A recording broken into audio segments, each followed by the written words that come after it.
50 things about Black Ops 2 zombies that you didn't know. On Mob of the Dead, you can actually duplicate grenades using Afterlife. All you have to do is go down into Afterlife while you're cooking a grenade, and you'll actually keep the grenade once you revive yourself. So you'll notice as I go down, my nade actually disappears from my HUD icon, but as soon as I revive myself, it actually comes back.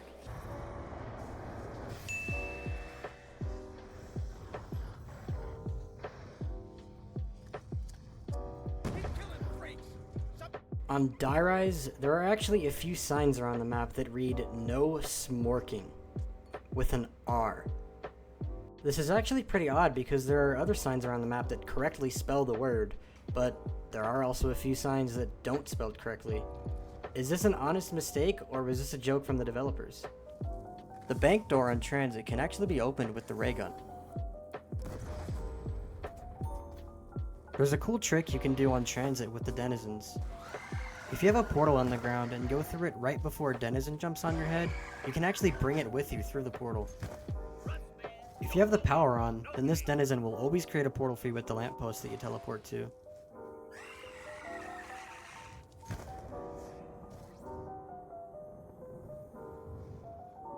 On Buried, both of the Easter egg buildables actually have interchangeable parts. Placing either the spool or the antenna on either of the buildable tables will actually count for the opposite one.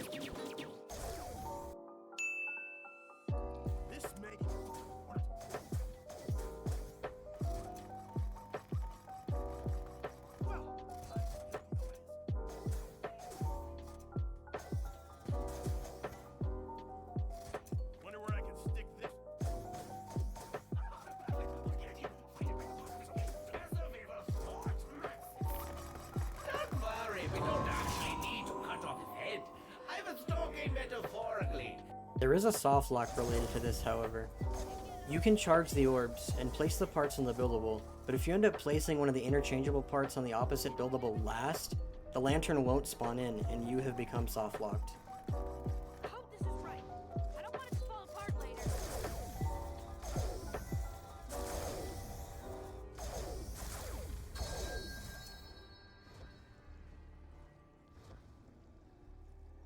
The smoke trails for the Windstaff upgrade on Origins don't actually need to be directed towards the mound.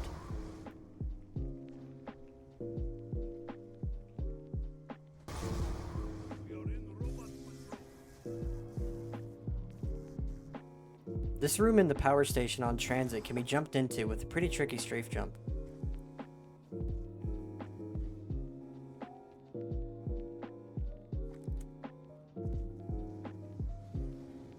You can mantle up to higher floors through the elevator shafts on Rise with some precise positioning and some decent timing. The positioning is slightly different in every elevator shaft and takes some time to figure out.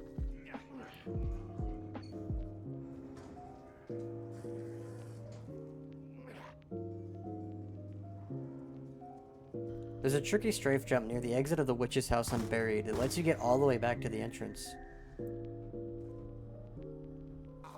This can be done the other way around with the paralyzer, but it's also pretty difficult since the witch's house disables the ability to levitate with the paralyzer.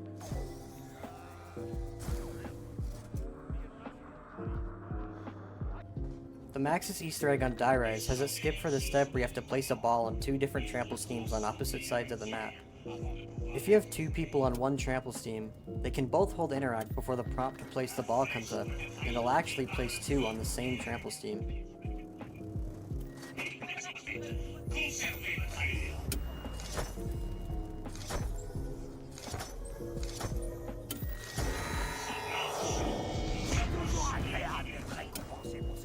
If you kill a zombie that feeds a dog on Mob of the Dead, there's a rare chance that it actually drops two power-ups at the same time.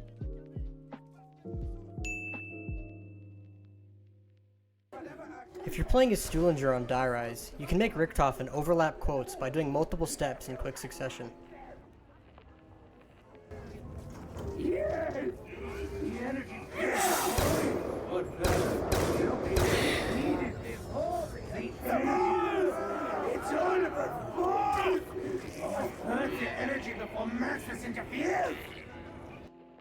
Most people know about the spots on Mob of the Dead where you can get the skulls through walls, but did you know that this exists for the spoon too?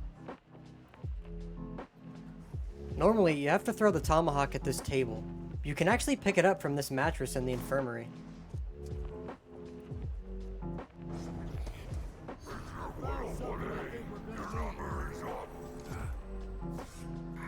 If you use a time bomb on buried and fast restart while the rewind effect is playing on screen, it'll stay on your screen in the next game.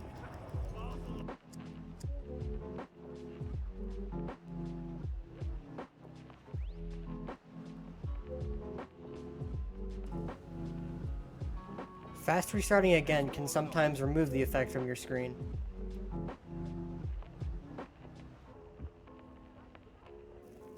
The Tombstone Perk can actually let you do a really cool trick on transit.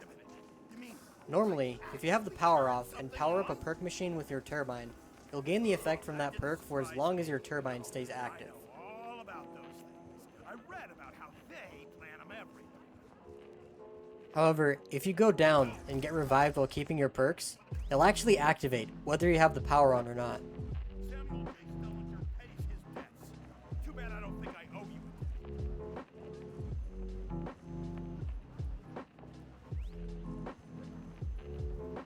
The floor tiles on Die Rise that you step on for the Easter egg actually hide something underneath them. The opposite tile used to show if it has been activated or not actually hides under the one currently on the floor. This goes for every tile on the map that lights up after it's been activated.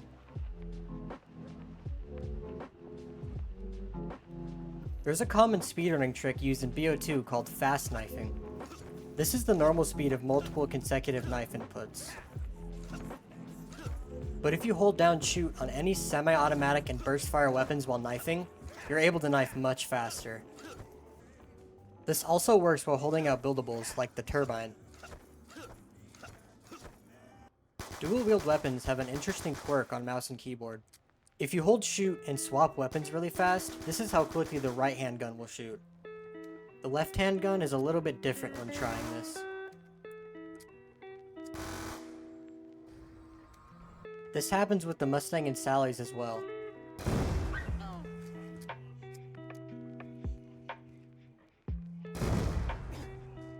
You can come across a really strange glitch when playing Buried on co-op. If you aren't host and are playing on higher ping, sometimes your game will go completely black and white after fast restarting.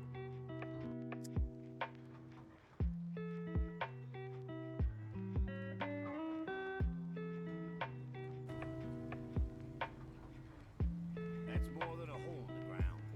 That's the rift.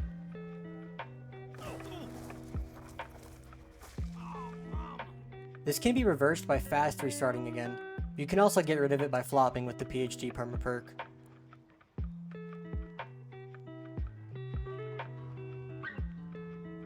The mystery box on farm can actually be used without needing to open any doors. You just need to stand on this rail and crouch jump underneath the box in this spot to hit it. In certain areas of a few maps, sometimes a zombie will just completely ignore you.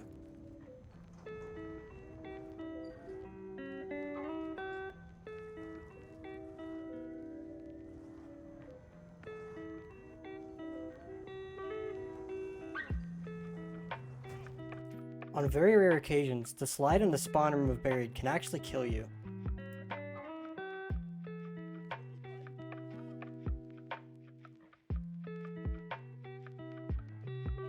The signs that you need to melee during the Buried Easter egg can actually be activated with the ballistic knives.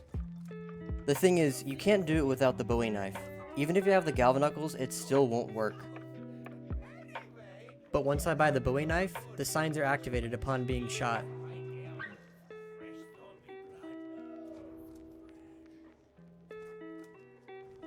The Trample Steam tiles used for both sides of the Die Rise Easter egg have an interesting quirk.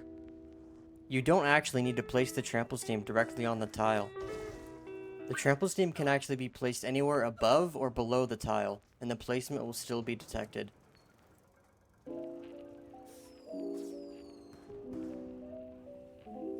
This works the same for every spot, on both Maxis and Richtofen.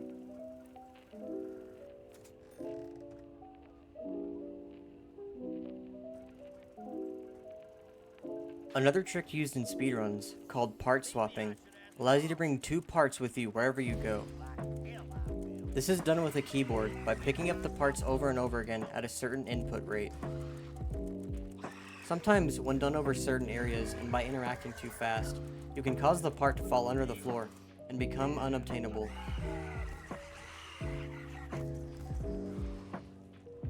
The tower at the end of the Die Rise Easter egg actually lets you punch in more than 1 code per round.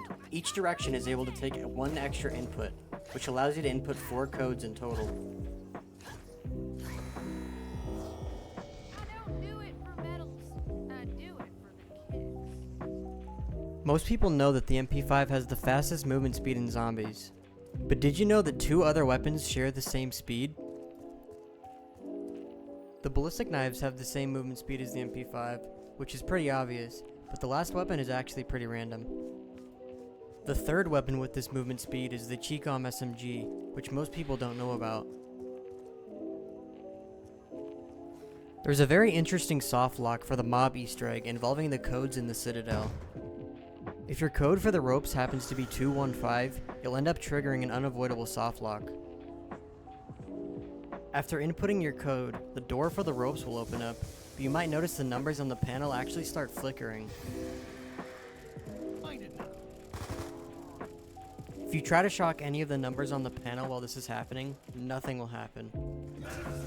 This effect lasts forever, and causes you to not be able to input the prisoner codes at the end of the Easter egg. This glitch happens because the number that you shock in for the rope actually starts decreasing, which ends up inputting 115 into the panel, triggering the song Easter egg while the timer for the ropes tries to display on the panel. The elevator tiles for the Die Rise Easter egg have very tall hitboxes, and this one below the spawn room can be activated through the floor. Did you know that the transit Easter egg can actually be completed on solo without any mods? This requires some extreme luck on the last step, consisting of needing a max ammo and a lucky teleport. You need to have portals already placed across the map, and once you get a max ammo near the power or cabin lamp post, you need to throw an EMP over to the opposite lamp, throw one at the lamp you're currently at, grab the max ammo, jump through the portal, throw an EMP, jump through the other portal, and then throw your last EMP.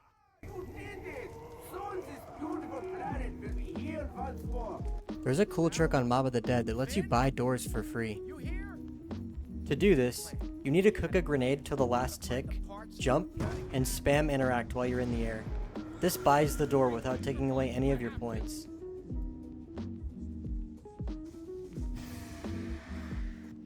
There is another version of this trick used in speedruns.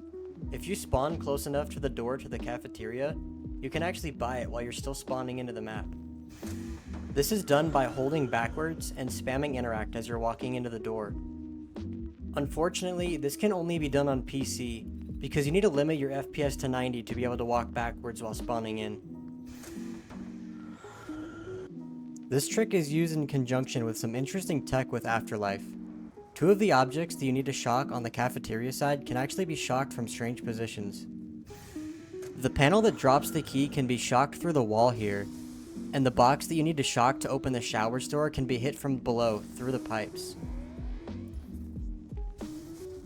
You can experience a completely game-breaking bug during the buried Easter egg. After coming out of round infinity, on very rare occasions, your zombies will remain invincible, no matter what round you're on. However, this can be fixed by running far away from the zombies, causing them to respawn closer to you.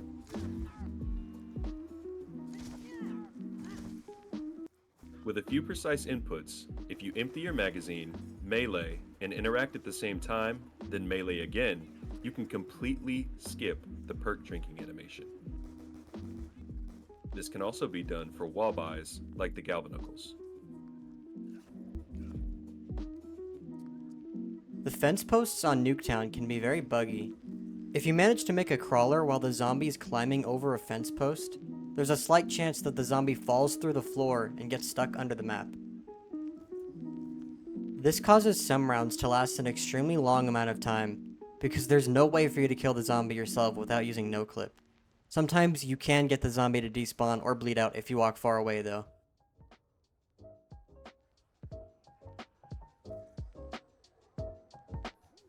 You can cause power-up drops to stay spawned in for an infinite amount of time on buried. Normally, when you give candy to Leroy next to a power-up, you'll change it to something else. If you give him candy next to a drop, but shoot him while he's changing the drop, the power-up will actually stay spawned in forever.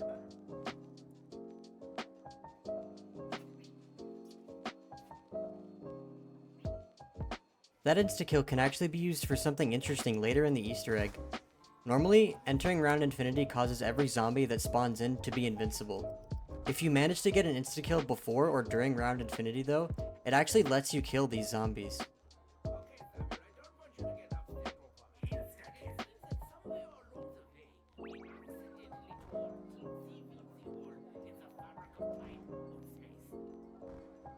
You can also do a cool trick if you manage to get a max ammo during round infinity.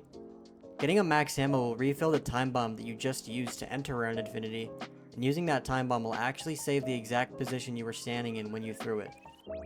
When round infinity ends, you're normally supposed to spawn next to the guillotine, where you first used the time bomb, but instead you spawn where you threw the time bomb during round infinity.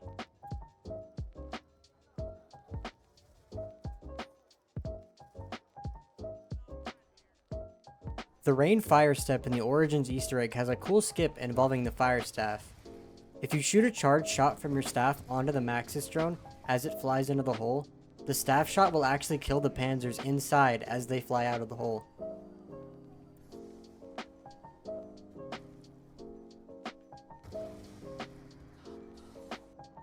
This wall near the Warden's office in Mob of the Dead has no collision with bullets or grenades. This is most likely due to the fact that this wall opens up in Afterlife after hitting the poster with the tomahawk.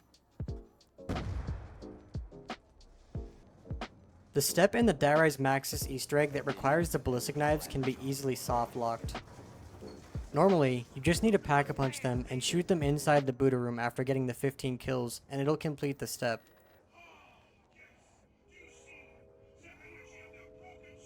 But for some reason, if you buy the Galvanuckles at any point before this, and then try shooting, the Easter egg just completely breaks and can't be progressed.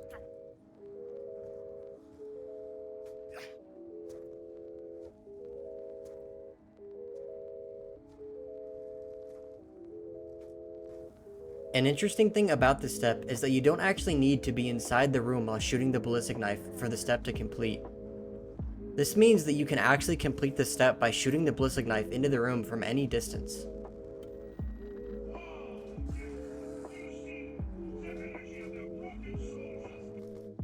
On Origins, you can actually stop the Templar zombies from spawning in and taking over a generator. To do this, you need to start a generator right before the Templars are supposed to spawn in, and it actually cancels them out.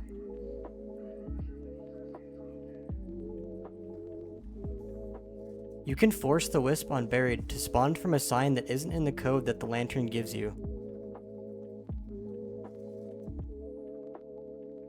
This can be done by starting your code,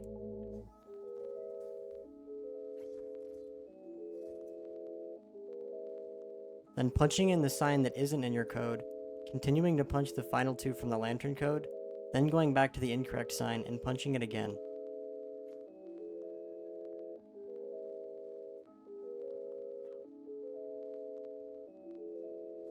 This results in the Wisp spawning off of a sign that the lantern code never displayed.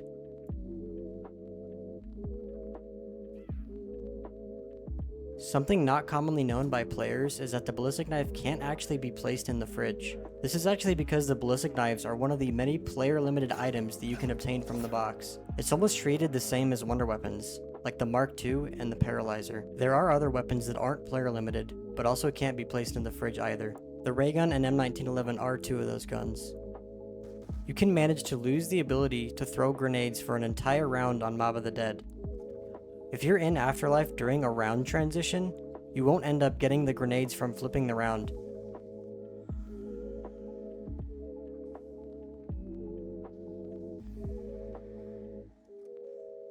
And for some reason, this also causes max ammos to no longer give grenades during that round. Flipping the round again will make your grenades go back to normal.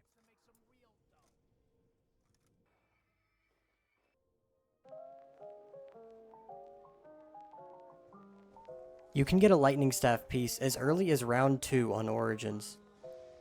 This is done with an extremely precise trick, where you strafe jump into this corner below the footprint, then inch forwards, and strafe all the way up to the part.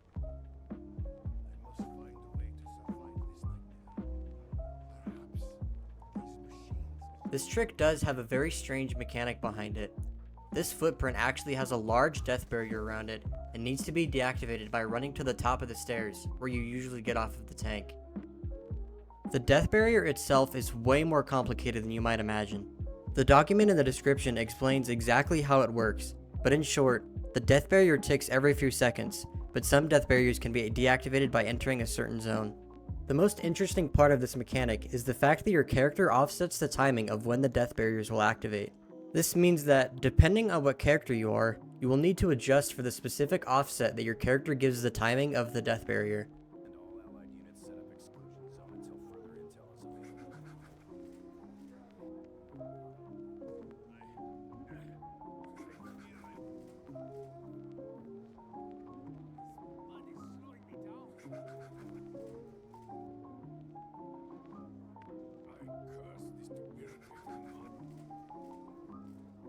So how many of these did you guys know? Let me know down in the comments, and let me know if you guys would like to see a part 2. There are plenty more completely random things about this game that very few people know. I would like to give a huge shout out to a few people here. Shout out to Price, Hattie, Frothy, Slushie, and the rest of the Black Ops 2 speedrunning community for helping me make sure the information in this video is correct. Shout out to Nikolai as well for making a very similar video on Rise and MP5 a while back. I also want to give a shout out to J-Dubs, Slushie, and Cruel for letting me use some of their footage for this video. And of course, shout out to Game Like a Dylan for his appearance. This video would not have been possible without any of their help, so those who will have channels will be linked in the description. And thank you guys for watching, and let me know what you guys would like to see next.